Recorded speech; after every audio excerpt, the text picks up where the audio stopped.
So this is my Prusa i3 Mark 3S, and it has a problem. Now, you're kind of seeing me jump into filming this video in the middle of a repair process because I thought I could have this thing solved and not have too many issues with it. So I didn't start filming until pretty far into this repair process. But trust me, I still haven't figured out the issue yet, so we're still going to be learning together a little bit here. So first, let me give you an overview of one, the problem, and two, what I've tried so far to solve the problem. So this problem started a couple of weeks ago when I was running a relatively long PETG print. It was about a 13-hour print. Maybe it's actually 15 or 20 hours. I'm not quite sure. But either way, I was running the print overnight, and I got woken up in the middle of the night by the 3D printer. And it was beeping, and it was going through its power recovery process. So when it detects a power outage, it disables the heaters, and it slams the X-axis carriage to whichever side it's closest to. That way the nozzle doesn't get stuck on the print. And if the power comes back on within a certain amount of time, it will turn the heaters back on, and it'll start printing again.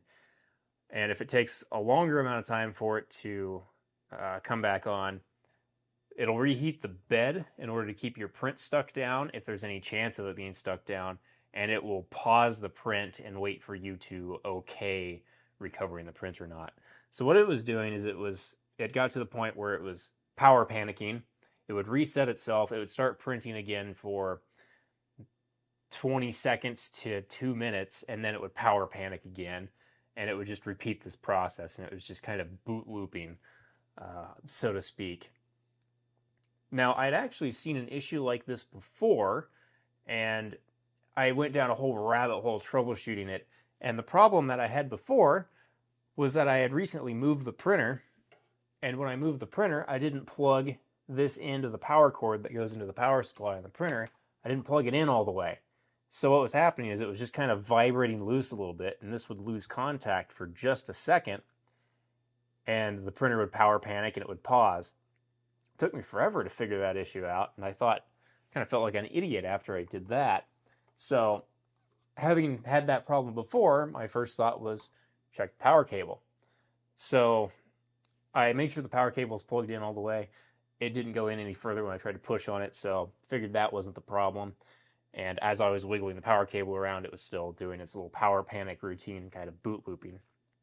So next thing I tried was to unplug this power cable that came with the printer, and I tried a different power cable. So just one random power cable I had laying around the drawer, plugged that power cable in, and then plugged it into a different outlet on the wall as well.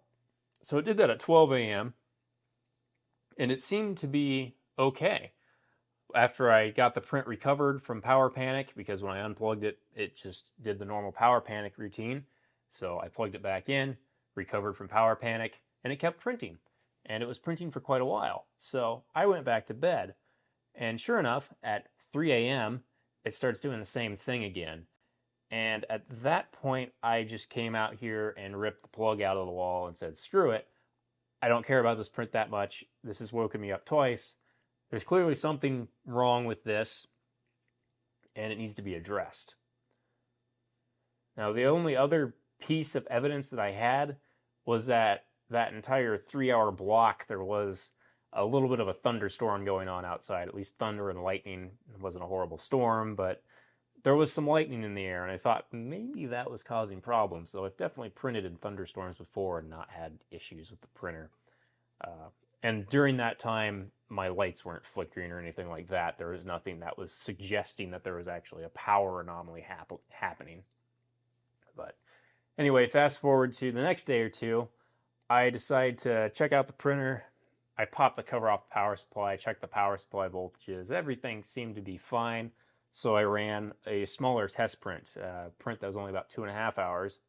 And that print ran fine. Didn't have any issues. So I thought, okay, maybe it was just some weird thing with the lightning storm, and kind of brushed it off. Fast forward to earlier this week, I do another large PETG print, this time about a 15-hour print, and the same thing happens, or almost the same thing. Start the print, it ran for a solid 6-7 hours before it had any issues, and then it started doing the power panic recovery again. But this time, when it would recover from power panic, it would start reheating the nozzle, and then it would print for a little bit. And after a couple minutes of printing, maybe even only 30 seconds of printing, it would start absolutely screaming the buzzer on the printer, and it would say thermal anomaly detected. And after a little bit of beeping and whatnot, it would do the power panic recovery again, and then it would recover from power panic. It would start screaming about thermal anomaly, and eventually it shut itself down on thermal anomaly, and after it was shut down, it power panicked again, and the print was just lost. So again, at that point, that was midnight or 1 a.m., something like that. So I just turned the printer off, figured I'd deal with it the next day. The next day, I came armed with 3 multimeters. Now, at this point, my thought process was between the power panic and the thermal anomaly. Mind you, the thermal anomaly is an error that pertains to the extruder. So my thought at this point is that the heater cartridge in the extruder is probably failing. And my assumption was the heater cartridge was probably shorting out, or had an internal short in it, and as it was printing, somewhere in either the heater cartridge or the wiring itself, it was getting a short, and that short was causing the power supply to go into some sort of shutdown mode, and when the power supply was going into that shutdown mode, it was sending the signal over to the control board and telling the control board that the power is about to go out, so it needs to go into the power panic mode. That was my theory at the time, and that seemed to make sense because it was getting thermal anomalies, and it did seem like it wasn't heating up as fast as it should be. It wasn't maintaining temperature correctly.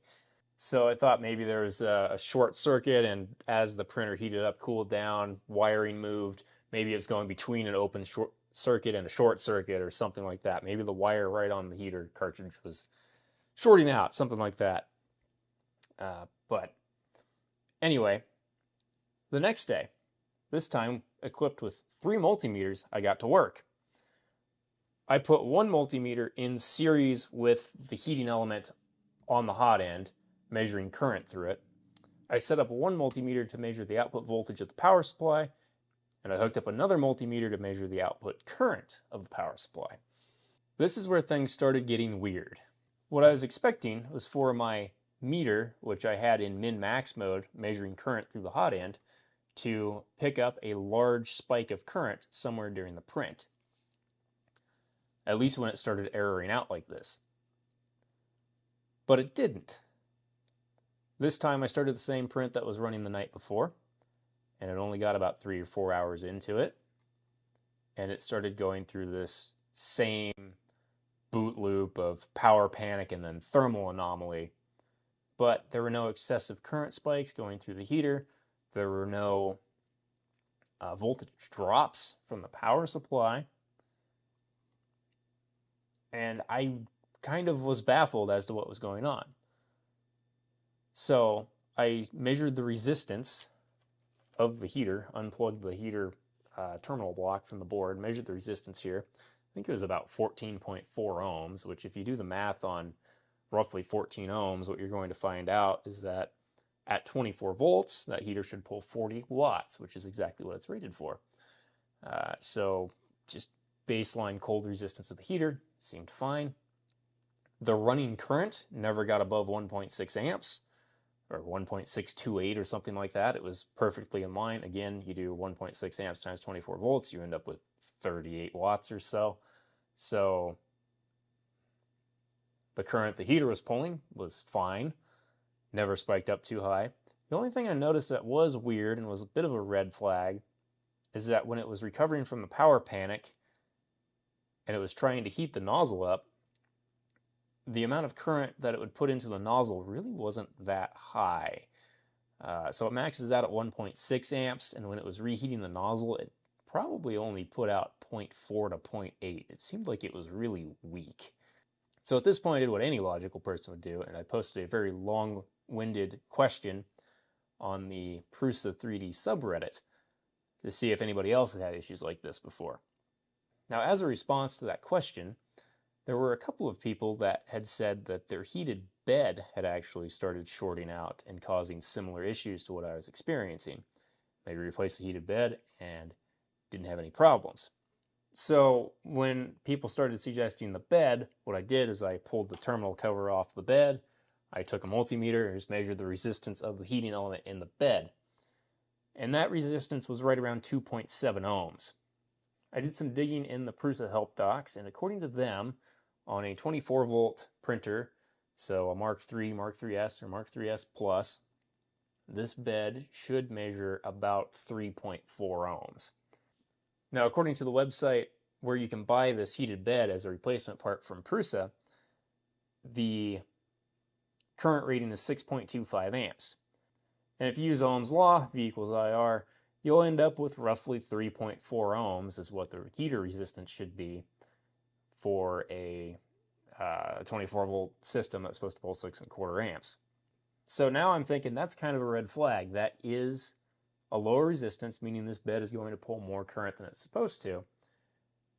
So I rearranged my multimeters to measure the current through the hot end and the current through the heated bed. Measuring current through the heated bed, I found that it was pulling about 7.5 amps.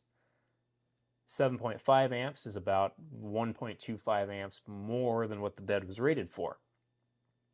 And at this point, I thought I had found the problem. And again, using a similar logic to if the bed heater were failing, what could be happening here is that the bed was taking more power than it should. The power supply was freaking out and going into its power panic state, and that was telling the control board that it needs to stop printing. So I thought that was the problem. Ordered a new heated bed. This is actually the old one, the new one's on the printer. So when I got the new heated bed assembly, the first thing I did with it was measure the heater resistance. Sure enough, still 2.7 ohms. So that was a red flag to start with. But I replaced it anyway because maybe there's something internal with this bed that's, shorting out. This is the old one. And by the way, this entire assembly, which you have to put together yourself, the wiring and the print and stuff, this is a $98-ish part, so it's about $100. While I was there in the Prusa shop, I did buy a new hot end heater cartridge and a new hot end thermistor as well, just in case those ended up being an issue. And I figured I'd throw these in the cart because if you're paying for shipping anyway, I think the heater's like $7, the thermistor's about $7 too, so another $15, and you have the parts laying around in case you need them. But I kind of lost hope when I saw that the new bed was also the same resistance reading as the old bed, but I installed it anyway, just in case there's something in the wiring harness somewhere or something else. So all of the wiring between the bed and the control board is new, the thermistor on the bed is new, and the bed itself is new. That didn't solve the problem. It printed another 3 hours or so. Same thing. It started power panicking. For whatever reason, it went back to not throwing the weird thermal errors anymore, but it's still doing the same power panic thing. And at this point, took the printer off the shelf, put it on my kitchen counter, and started doing surgery on it. I took the control board out of its little housing on the back of the printer here, laid it on the table, and started hooking up probes to this board while its guts were still all hooked up to the printer. Which brings us to where we are now. So at this point, with the printer guts all spread out over the table, I remembered something. I remembered that this printer is based off of open source software, which means we can go and download the schematics for the control board and we can get a better idea of what the heck is happening here. This would give us some direction as to what we should be checking. So if you're unfamiliar, if you've never built one of these before, you may not know this, but there is an extra cable that runs from the power supply into this port on the board. And that cable is the cable that enables the power panic detection. Now, I had done some tests before when I had the original issue when the power cable was just loose, and I tried to figure out how this connector worked, and I never quite figured out how the power supply was signaling to the printer that the power was about to go out. With the connector unplugged from the power supply, I expected some voltage or something to be sent out to this connector when the power was about to fail, or when the power supply thought the power was about to fail. And I never quite figured out how it works. Until today. Today, I printed out the schematic, and I found this. To be honest with you, it's really simple how this works, and I'm surprised I didn't figure it out before. But this connector on the board, the power panic connector, is J16 on this schematic, which is this thing right down here. Unfortunately, this schematic printed off a little bit cut off, but it is there. I will also note that this is not the correct schematic for this board. I have version 1.2b. The schematic is for version 1.1a. I did find a schematic for 1.2a and checked it versus this schematic, and the stuff that we're going to be looking at here is the same between this schematic and the schematic for 1.2a. I could not find one for 1.2b, but chances are the difference between 1.2a and b is probably like a like a bill of materials difference, where one component wasn't available, so they substituted it for something else, and the schematics are probably the same. But anyhow, as I was saying, this is a pretty simple setup. There's two pins, obviously. One pin goes directly to ground. One pin goes through a 1 kilo ohm resistor.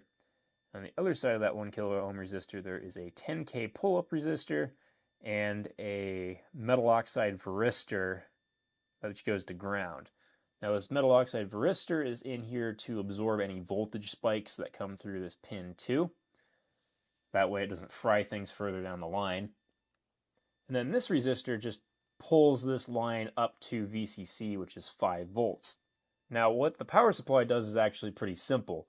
When it detects that the input power is lost, pins 1 and 2 here get shorted together, and this voltage will collapse down to roughly 0 volts. It's going to be a logic level low. It's going to go through this 1K resistor, so technically there's going to be a voltage divider here.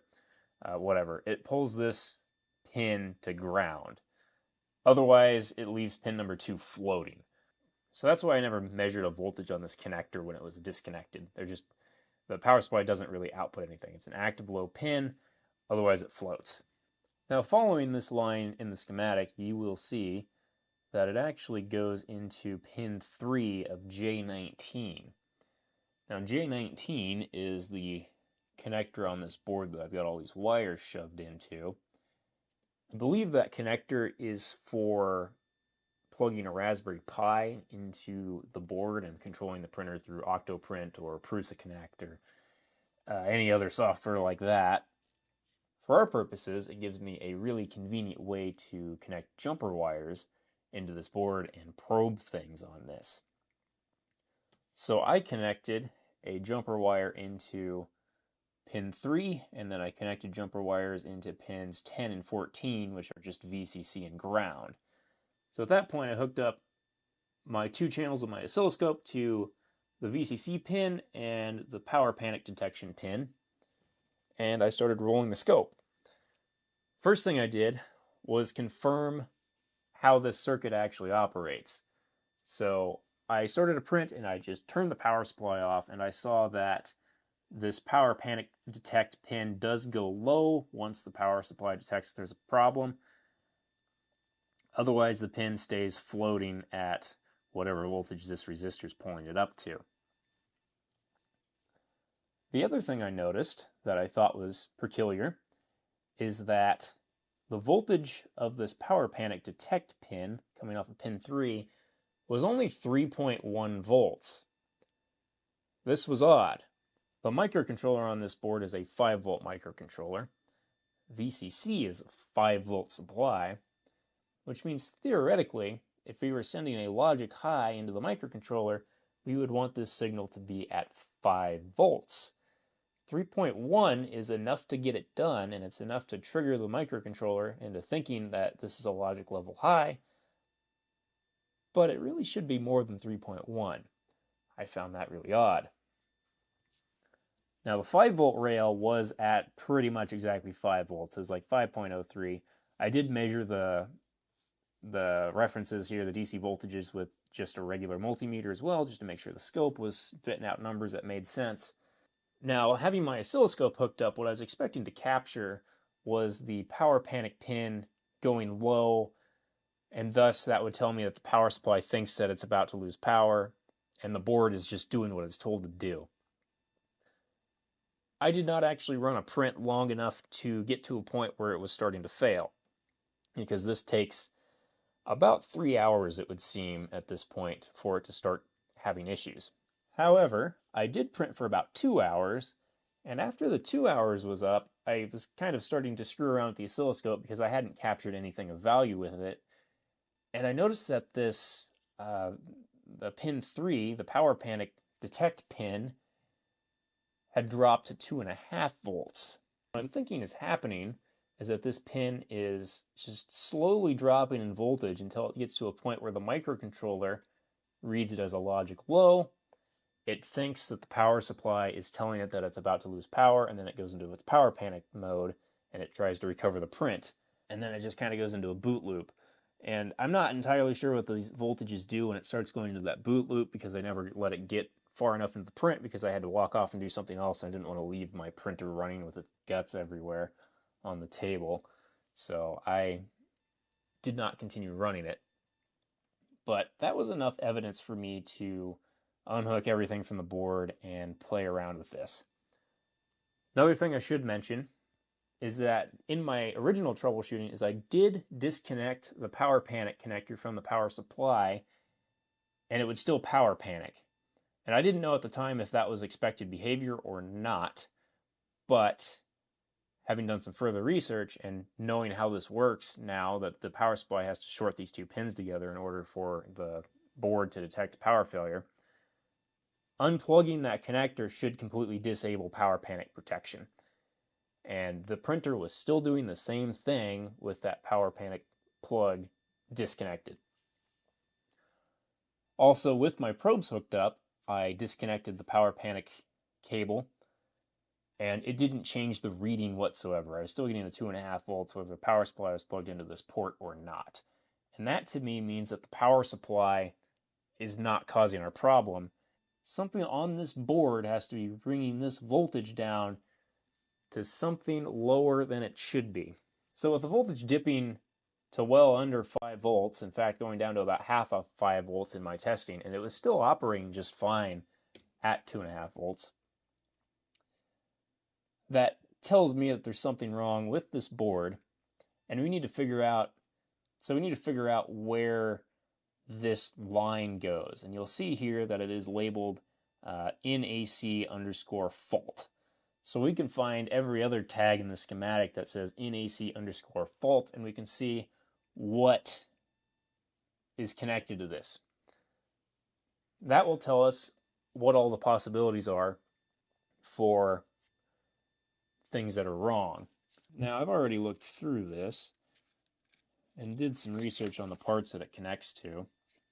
There are 3 sheets in the schematic that are relevant to what we want to look at. This is one of them. This is sheet number 7 of 11. And you'll see up in this corner, maybe you won't see unless I scoot the paper down a little bit actually, but up here you'll see the tag NAC_fault, and it goes into 2 ICs, which in reality these are 1 IC just split in half. These are really simple. These are just AND gates. So if input 1 is high and input 2 is high, the output will be high. And the output is driving this MOSFET, and that MOSFET is driving the hot end heater. And this lower one, this one's driving the bed heater, as you can see here, bed out. So these 2 parts, you'll see it's U8A and U8B. In reality, it's just one part, U8. there are simply two of these AND gates in the same part. So the purpose of this is to disable the heaters if it loses power. So if this AC fault line goes low, these AND gates will never turn on their outputs, and if the AND gates never turn on their outputs, the MOSFETs will never turn on, and the heaters will never turn on. And you'll see here heat 0 and bed heat go into the other input of these AND gates, and heat 0 and bed heat are the control lines from the microcontroller that tell these MOSFETs to turn on and off. So effectively, this just disables the heating if you lose power. That way, the energy stored in the capacitors of the power supply can be used to save where the print is currently at and then move the print head out of the way. Because, of course, the heaters are the biggest draw in the system, and they will very quickly drain the capacitors in the power supply. So this is just a hardware way of disabling the heaters when there's no power. So this is one chip that could be faulty and drawing this line to a lower voltage than it should be. So the last sheet that's relevant to us is number 3 of 11. And this guy is the microcontroller.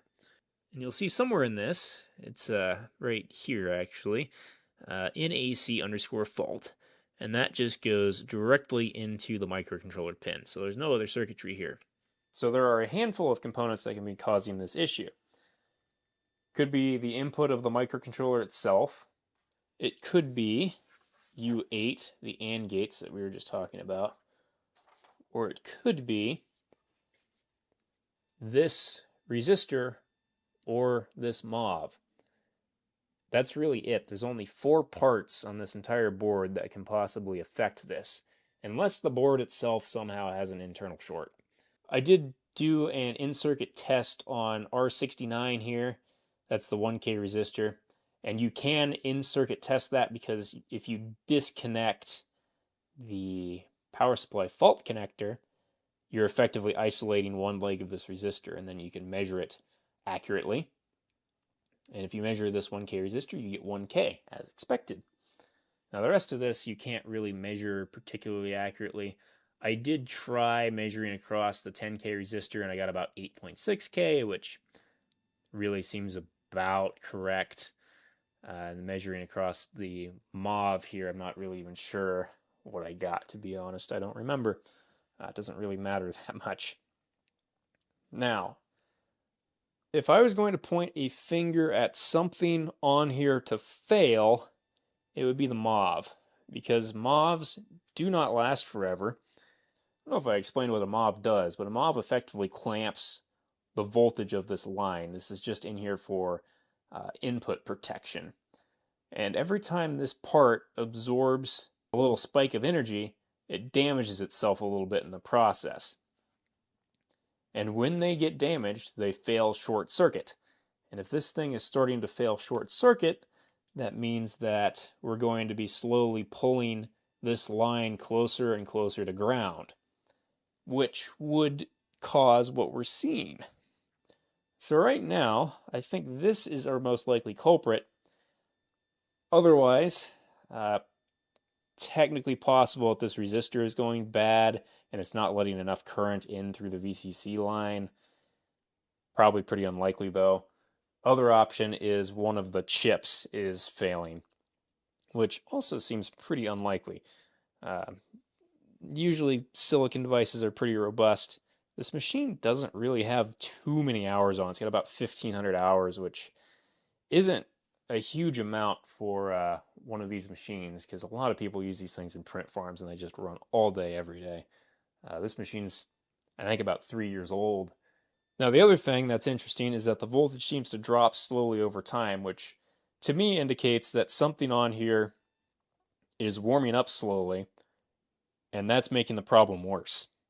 What I think we can do here is measure the AC fault pin while applying power to this board and just going around to various spots on this board, pointing a heat gun at it, and we'll see if anything just makes the voltage sag down completely. So, and just for reference, obviously the microcontroller is the big thing here. that AND gate is this 4-pin chip here, I believe. And then the MOV is one of these little tiny guys right up here by this connector. The resistor's up in there too. So, I think our next step is to apply power to this thing and start blasting it with a heat gun. Let's see what happens. Alright, I'm going to try to make this test quick because my camera and my microphones are about to die. So if this cuts off in the middle, you know why. So anyway, this is the voltage between ground and the power panic detect pin. I've got power hooked to a power supply over here. Let's go ahead and turn the power supply on.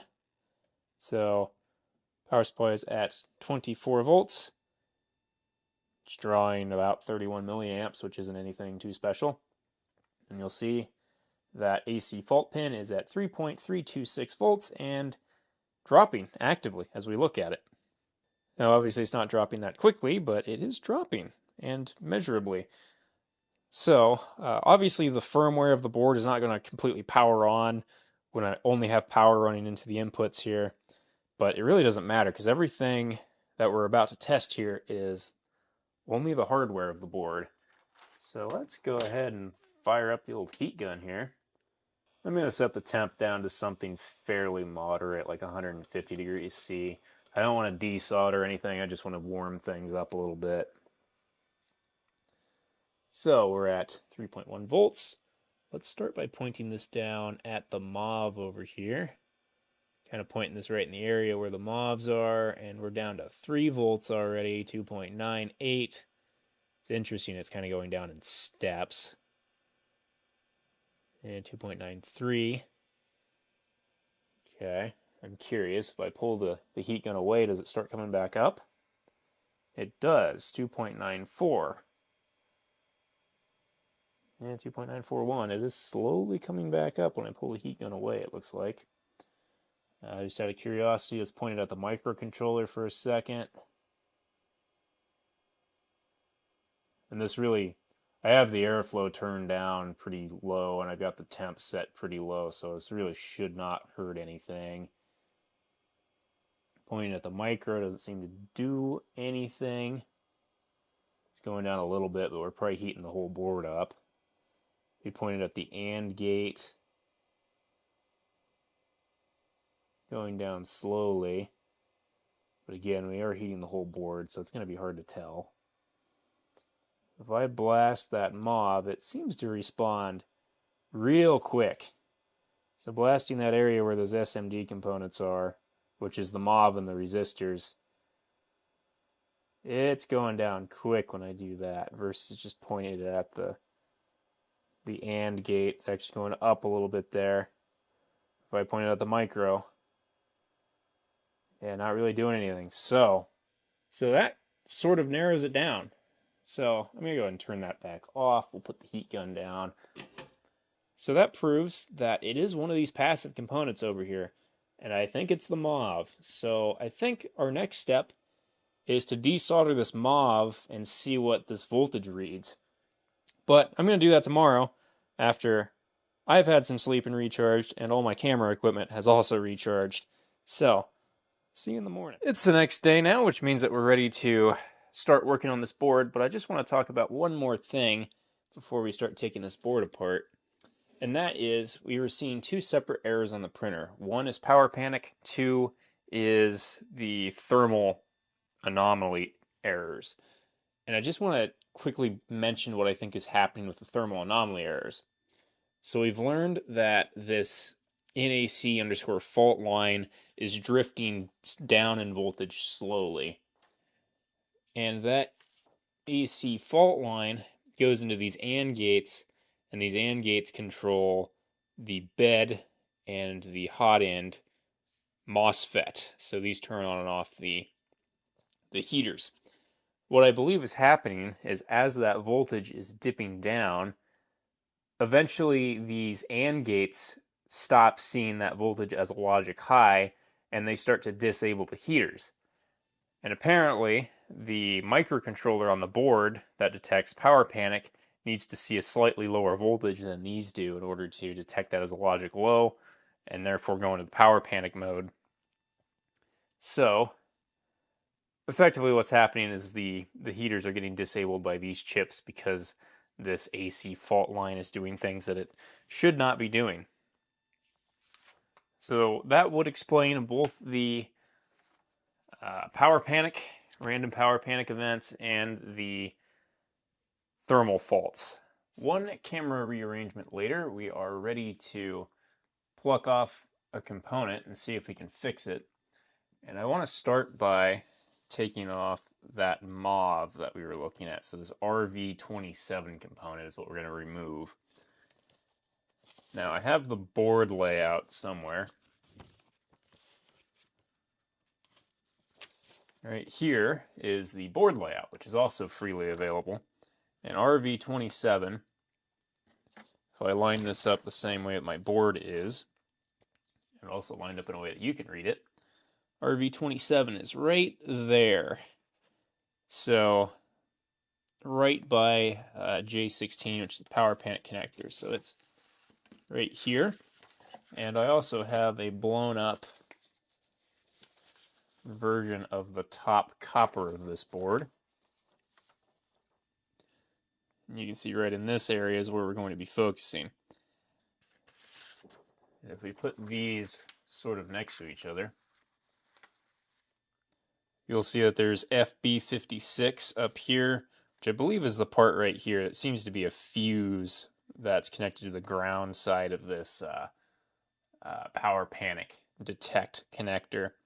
And then the next thing is R68, which is the 10K pull-up resistor. And then the next thing on there is the RV26, which is the mauve. And that's the thing that we want to remove. So we're going to be removing this very last SMD component that's placed in the same orientation. The one right there, which is going to be pretty difficult for you to see. I guess we can go ahead and we can try to zoom in on this board. I'm not convinced that I will be able to film this super well, regardless. If I had a really nice HD microscope, I could get much better shots of this, but I don't have one of those, so we're dealing with what we've got. So anyway, what I'm going to be removing is the SMD component right there.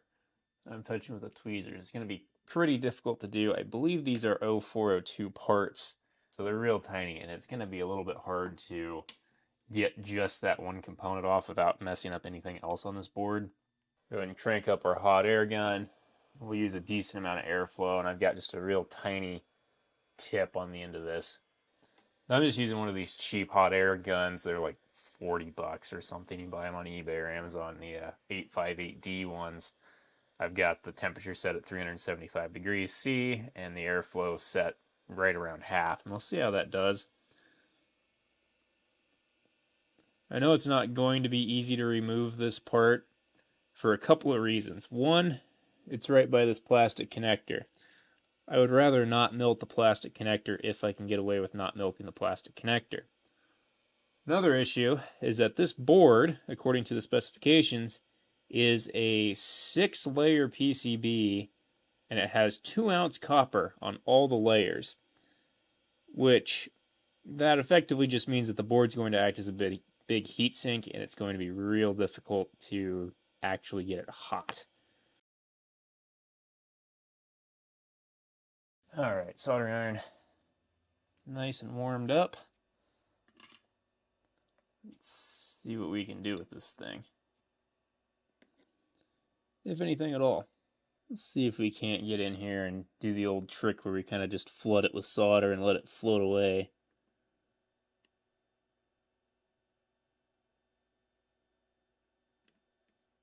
There it is. Maybe.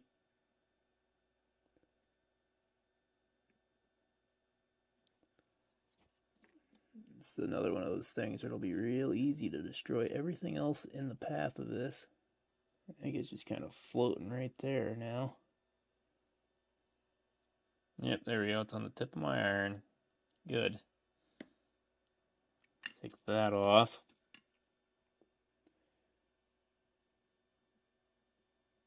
We can try to get in here and maybe clean this up just a little bit.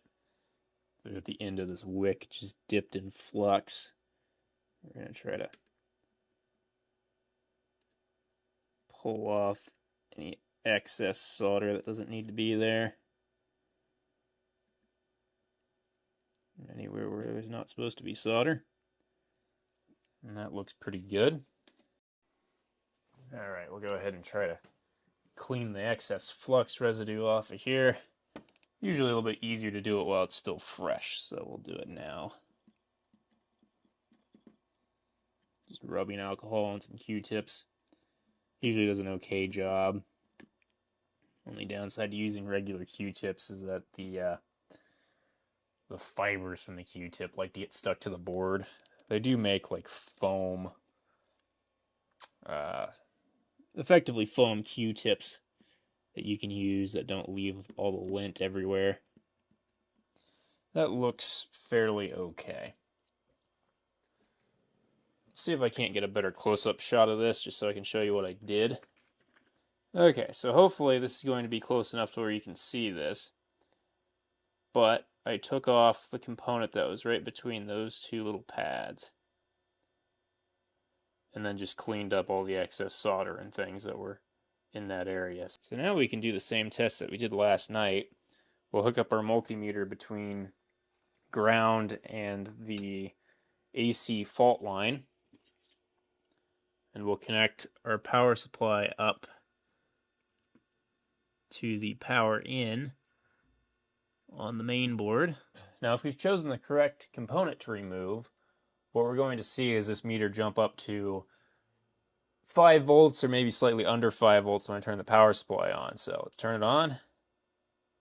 There we go, 4.999 volts. 4.998 now. Intriguingly, it is still dropping slightly as it turns on. And I guess we can do the same thing we did last night and go around and try to hit things with the hot air gun and see if that affects things. But the temperature's actually, or the voltage is actually kind of coming back up. But if we hit this area with a hot air gun, yeah, there's not a huge voltage increase or decrease when I do that. So I was going to say we could check the resistance of the device that we pulled off the board, but it appears as though I've soldered both leads together, so that's just going to measure as a dead short. But if we were to measure the resistance across that device, what we would want to see is infinite resistance. Just judging by what the voltage reading was when we were testing this stuff before, what we would have likely seen was somewhere between 5 kiloohms and 8 kiloohms. Which isn't a lot, but it's enough to cause issues when you're using a 10K pull-up resistor. So now, the next step would be to purchase that component and put a new one back in here. Though, you'll also notice that this does work the way that it sits. As I believe I mentioned earlier in the video, that MOV is in there for input protection. So the purpose of that device is to protect the rest of the circuit from any voltage spikes that come in through this connector. And if there's a voltage spike, that device will absorb it and prevent it from going into the microcontroller or that AND gate or anything like that. Given the fact that the device was damaged, that probably means that it has been absorbing transients, which would imply that it's probably a good idea to put one back in it, because I would rather put one back in it than blow up the entire rest of the board. I did want to go ahead and just show you where I got all the schematics and the board layout and all that stuff. And that's just from GitHub. You can find this. You can just kind of Google INZ Rambo 1.2b and you'll find the link to download the zip file, which has all this information in it. I'll link this down in the description as well. But if we go into the board folder, you'll have a few things, and the project output folder is where all these PDFs live. So the PCB prints, I showed this. This is the top copper layer, and then it actually has all 6 of the copper layers in it, as well as this is the silk screen, top silk screen, I guess, and this is bottom silk screen, and then I'm not even entirely sure what this one's for, but That's one of the PDF files, and then another one is the schematic prints. So this is the 11 pages of schematics for this board. So quite a lot of very valuable information if you're trying to repair one of these things. What we're going to try to find next is the bill of materials. And we may actually be able to go back to the base folder here and search for BOM, and we should be able to find something. So here we go. Okay, so I've opened up the BOM grouped Einzi Rambo 1.2B because 1.2B is the board that we have. And we should be able to go down here and find this, what was it, RV26? Okay, it is RV27 that we're looking for. So there are, looks like 4 of these on the board. Can be purchased from DigiKey. I should be able to just search this in DigiKey and have it come up right here. So this is the part that has failed. See, it's a varistor 12 volt, 10 amp 0402, real tiny guy, and it's obsolete. So the alternative substitute is here. It is also out of stock. So let's go ahead and pop this open in a new tab. We'll see what it has for substitutes. Looks like there is only the one, which is kind of annoying because it's not available. So what we'll do is we'll just go back on this top little navigation tree to varistors and mobs, and we'll put in what we want. Let's see what we can find. So starting with the package, we want an 0402. So that limits this to 331 results. And if we're trying to get the same rating, we're going for 10 amps. We can compare it to the one that we're trying to replace. Maximum DC volts is 5.5. So let's see, maximum DC volts, 5.5. Let's just see, this is only 10 results, so let's see what we've got. There are some that are in stock. I think if we apply these, we're going to get one result, and it's going to be the one that's obsolete. Maybe not. 7 results. One of them is in stock. So let's go ahead and take a look at this guy, because this is probably going to be the ticket. So we'll just try to compare this quickly between the two. So product status, obsolete. Obviously that's a problem. Maximum DC volts is 5.5, and then the min, typical, and max are 10, 12, 14, which should be all the same over here. Yep, they are. Surge current up to 10 amps.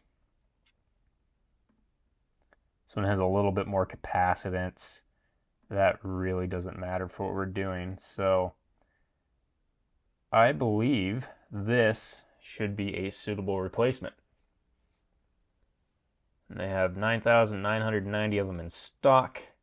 And of course, if you're going to buy something like this, I would never recommend buying just one of them, because what's going to happen is you're going to lose the one that you buy. So I think you have to get at least 10, plus you get the price break at that point. So for $1.98, we get 10 of them. So we'll add that to our cart. Now, depending on how confident you are in your SMD soldering abilities, you may also want to pick up the other 0402 resistors that are in that area, just in case something gets messed up and it has to be replaced. And the resistors in that area are R68 and R69. So let's see if we can't find those. 68, DigiKey part number. Search for that, see if this is obsolete as well. Definitely could be. Nope, they've got 1 million of them in stock. And I think for 23 cents, it's probably worth picking up some spares just in case I screw something up. And R69 is the last one, which is this part number.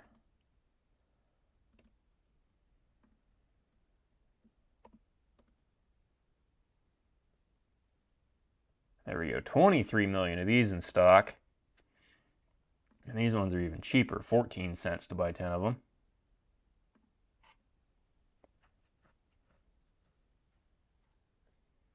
So there we go. We got the 1K resistor, the 10K resistor, and the 10 amp varistor.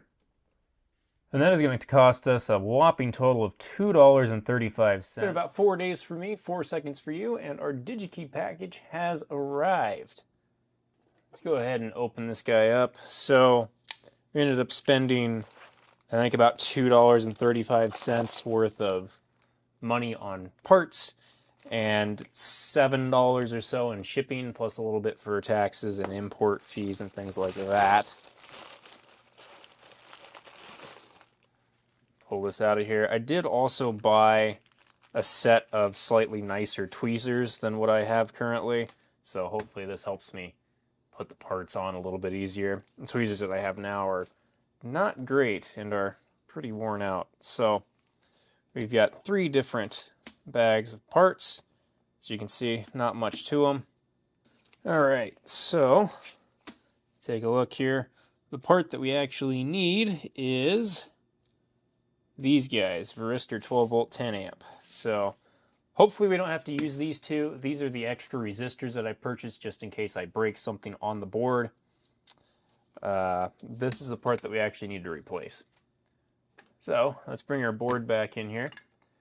I'm going to change my soldering iron. I'm going to change out my soldering iron tip here.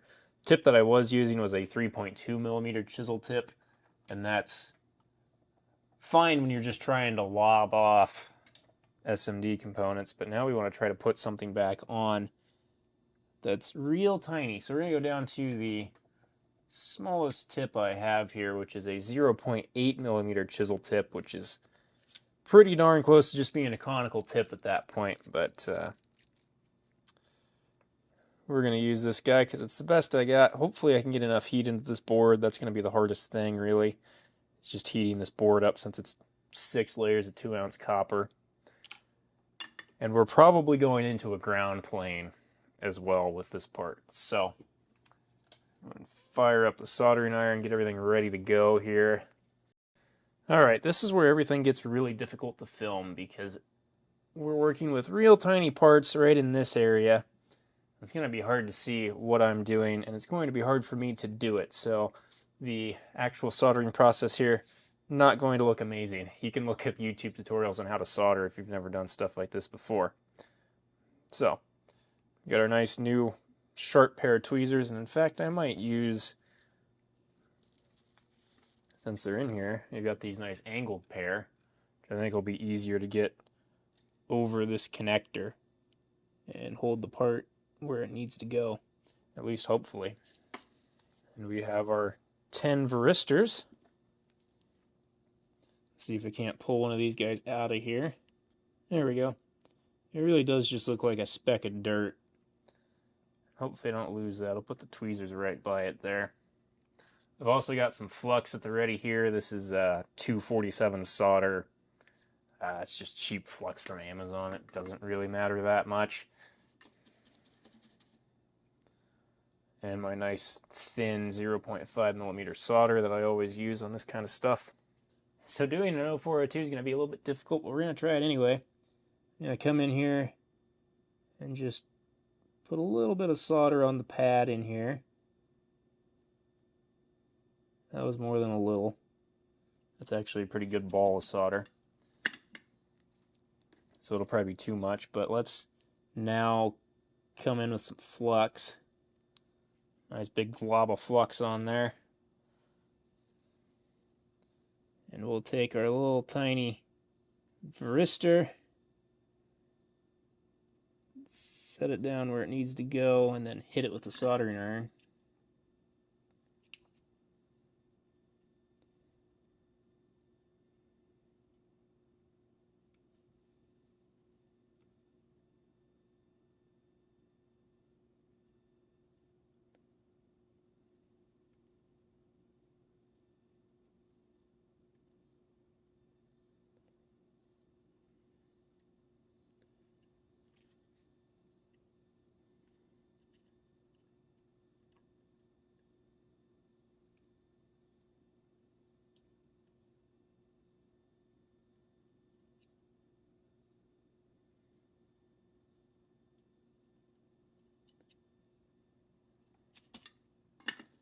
Okay, so our setup's changed a little bit.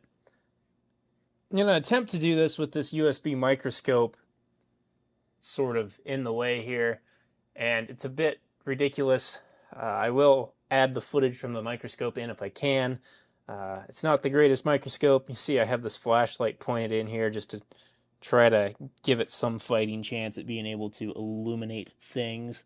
And to be honest, I thought I did worse on that component placement. So surprisingly, even with just my naked eye, I actually managed to get it in there in a pretty decent spot.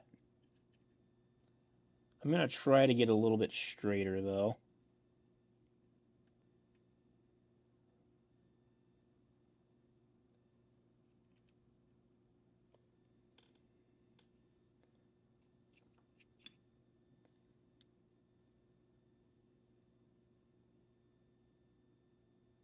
It's almost easier to see what you're doing with your naked eyes and then look back into the microscope and see how well you did. So the microscope's not in an amazing spot either. I think I've got one side of that varistor soldered in. Let's see if we can connect the other side too. This is the hard one because the connector's kind of in the way.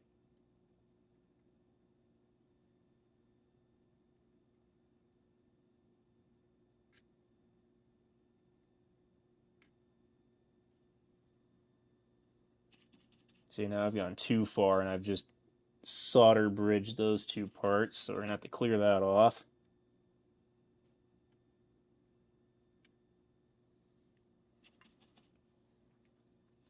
Very difficult to hand solder something this tiny.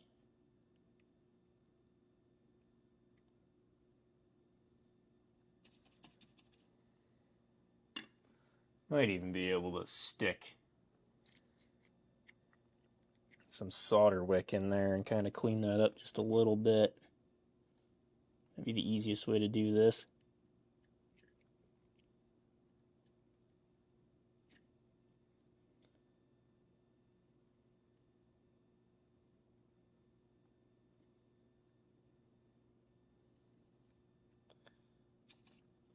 Looks like there's still just a little bit of a bridge that needs cleared. A lot of times you can clear solder bridges just kind of by heating up both components, and it'll want to stick to the iron tip or go to one side.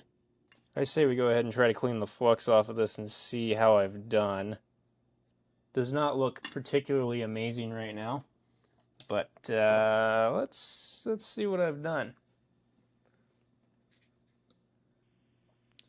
All right, call me crazy, but I think we've gotten it in there,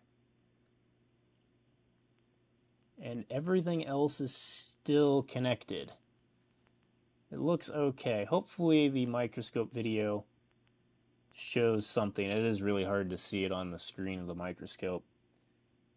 But let's do some checks. Let's make sure I didn't short anything out and everything's connected in a somewhat reasonable way. And we'll power it up and test it. All right, we'll bring our friend the multimeter back over and measure some resistances. Okay, so first off, we go between ground and the power detect pin, or power failure detect pin. We shouldn't really see too much resistance. We're around 13K. That should be okay, I believe. Now, if we go between 5 volts and the power panic detect pin, we should see around 10K. That'll be our pull-up resistor. Yep, 10K. That looks good. If we go between the power panic detect pin on the board, and one of the two pins in here should read the same as ground, so one of them should read 13K. Okay, 12.9. The other one should read about 1K. Yep, 0.997. So all that seems to check out roughly as I would expect it. The measurement between ground and the power panic detect pins may be a little bit lower than I was expecting, but it's not horrible. So now, multimeter's in voltage mode. Let's bring our 24 volt power supply back in. Hook it into power in plus and minus over here. And what we want to see is 5 volts on this pin when I turn the power supply on. There we go, 5.23. So that seems to be working as intended. If we take our knife again here and short these 2 pins together, it should drop down to 0 approximately. It's just really hard to touch those pins at the same time. Yeah, there we go, 0.5. That makes sense. So, and let's just make sure that our little mauve that we just put back in is actually connected. So we'll put this into continuity mode, and what we should see is one side of the mauve is connected to ground and one side is connected to the power panic detect pin. So I'm going to touch one side of it and then the other side. Okay, so that's connected on one side, and then this pin should be connected to the other side of it, which it is. And I'm being careful to touch the actual component leg itself instead of the board, just in case I didn't get the bead of solder to flow properly underneath the component.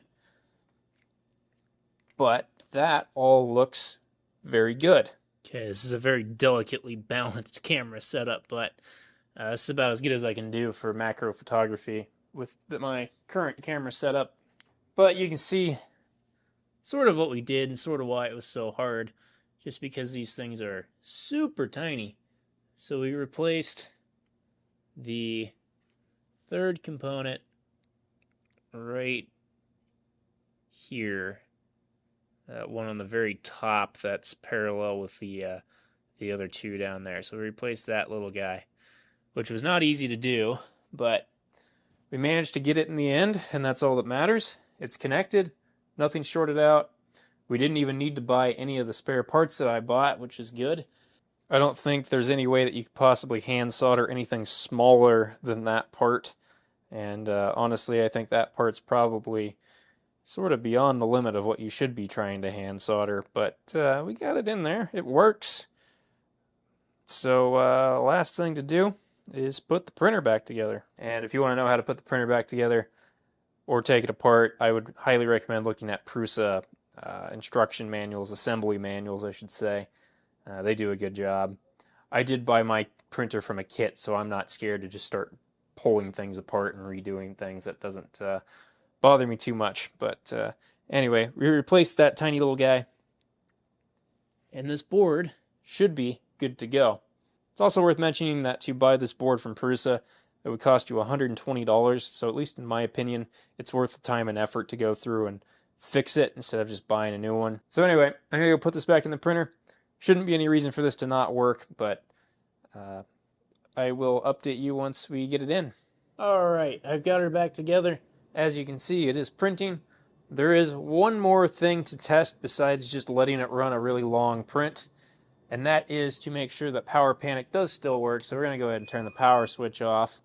And the print head moving out of the way like that, to me, indicates that Power Panic is going to work for us.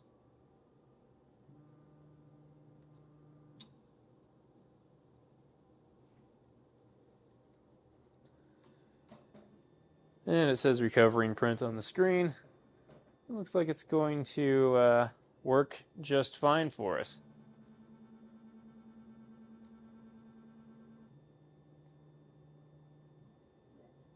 Alright, and it's continuing its print as it should. So Power Panic still works. The only thing left to test is to just let this run a long print. Make sure it doesn't start doing its little Power Panic boot loop thing again. And after it completes that task, I think we can call this repair good. Alright, so this printer's been running continuously for a little over 6 hours today, as well as doing the test print from a couple days ago. I wanted to wait to do a long print until I could watch it the entire time. But anyhow, hasn't had any issues so far. If it does glitch out at some point between me finishing editing this video and uploading it, obviously I won't upload the video. So if you're seeing this, that means it worked. I wanted to add one more thing here about diagnosing this problem, because I think if you just wanted to narrow it down to your main board, this would actually be pretty easy to diagnose. So if you're seeing this weird power recovery looping behavior, what you can do is open up the control box here, the cover for the main board, and disconnect that twisted white and black cable that goes into that power panic recovery connector. If you disconnect that and your printer is still going through this power recovery loop, that means that you have a problem in your main board. And at that point, you can either replace the entire main board, you can get those directly from Prusa for 120 bucks, or you can do what I did and go in there and try to do a component level repair. I will say the component level repair is not easy on this board. That is an 0402 SMD part, which generally speaking, the smallest stuff you usually want to try to hand solder is 0603, which is the next size up from 0402. So it's a real tiny part. It's not easy to do. You have to have really steady hands. It would be a little bit easier if you had, say, like SMD tweezers, and that might make it a little bit easier to just place that part back on. But I got it done with a soldering iron. It is possible to do. The only other thing that I would note is that this problem may end up eventually affecting all of these Prusa machines. I would not be surprised to see these start failing over time. Because that part, as I mentioned earlier, is sort of a wear item. So if there is some issue with these power supplies, or just the way that the wires are routed and everything, that varistor is continuously absorbing spikes, it is eventually going to wear out on all of these printers, not just mine, and not just a few people's. So anyway, this video has gone on plenty long enough, and if you've made it this far, thank you for watching this entire hour-plus long video. If you enjoyed it, go ahead and click on the like button down below. If you have any questions, comments, concerns, leave those down below as well. And if you want to see other 3D printing stuff, electronics projects, repairs, things of that nature, you can click on that subscribe button. See you next one, guys. Bye.